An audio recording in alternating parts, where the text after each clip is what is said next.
Using our protocol, the multi-layering of the liquid-like bioink dilutions does not only promote a homogeneous dispersity of the encapsulated cells, but also maintains a cell-suitable bioink environment. We use the interfacial retention to stop the sedimentation of the encapsulated cells within the bioink reservoir, avoiding the high shear stress load to the cells during extrusion printing.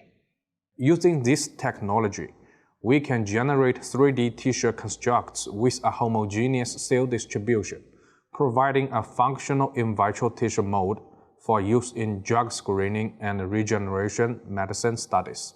When preparing the bioink, it is important to pay attention to the experimental temperature and the hydrogen loading procedure, as these factors can affect the quality of the ink.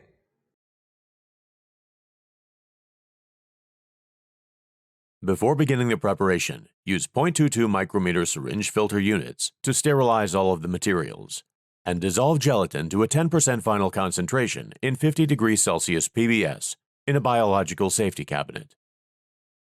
Add methacrylic anhydride to the gelatin solution at a 0.6:1 weight ratio, with slow stirring for at least 1 hour at 50 degrees Celsius. At the end of the incubation, transfer the mixed solution into a sterile 50 milliliter tube and separate the solution into layers by centrifugation.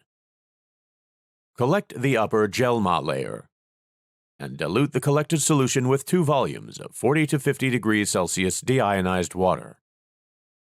Dialyze the gelma solution with a 12 to 14 kilodalton molecular weight cutoff dialysis membrane. Again,